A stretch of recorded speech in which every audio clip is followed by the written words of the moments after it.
Hello दोस्तों, कैसे हैं आप सब। मैं आज फिर हाजिर हूं आपके साथ किसी नए टॉपिक के साथ।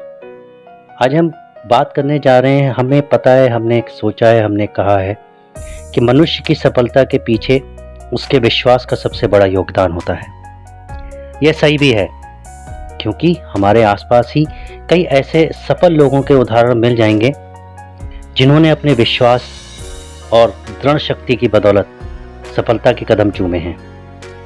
यहाँ मैं एक पात्र बालक बच्चे रिंकू के बारे में बताना चाह रहा हूँ, जिसने अपनी विश्वास की शक्ति से अपनी कमजोरी को दूर किया।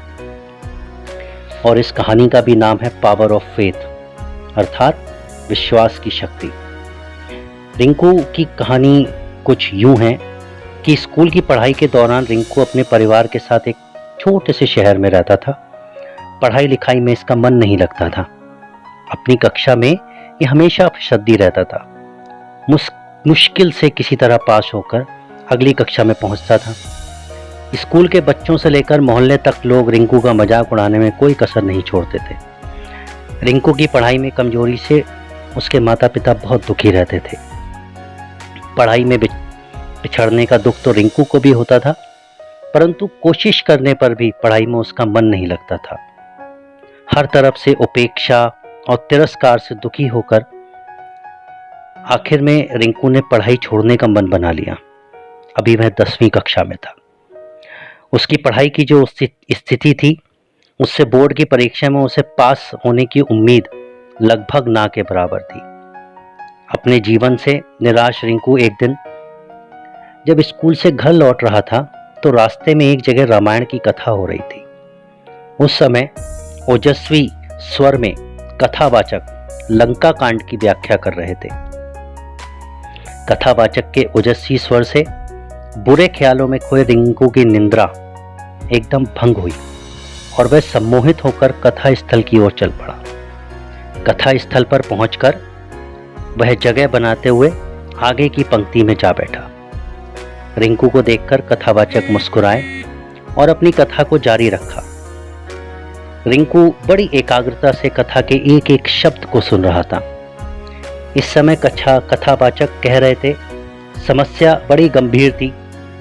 सागर तट पर भगवान राम की सेना के सभी योद्धा लक्ष्मण, हनुमान, सुग्रीव, अंगद आदि गंभीर सोच में डूबे थे।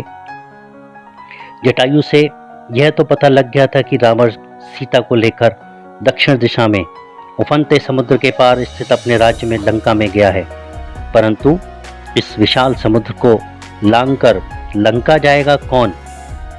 समस्या विकट थी। तभी वहां की शांति सुग्रीव के आवाज से भंग हुई। सुग्रीव ने प्रभु राम से कहा, हमारे बीच एक ऐसी दिव्य शक्ति है जो समुद्र लांघकर जा सकती है। भगवान राम की जिज्ञासा को शांत करने के लिए सुग्रीव ने महाबली हनुमान की ओर देखा। सुग्रीव के संकेत से हनुमान जी सक पका गए। हनुमान जी की असमंजसता को भांपते हुए सुग्रीव ने कहा, हे पवन पुत्र, संभवतः आपको अपनी शक्ति का ज्ञान नहीं है। बचपन में आपने सूर्य को एक फल समझते हुए एक छलांग में उसे सैकड़ों कोस दूर जाकर निकल लिया था, तो फिर लंका की दूरी क्या है?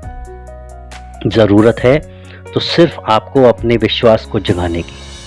जब आप अपने विश्वास को जगा लेंगे और मन में ठान लेंगे, तो शक्ति अपने आप स्वतः आ जाएगी।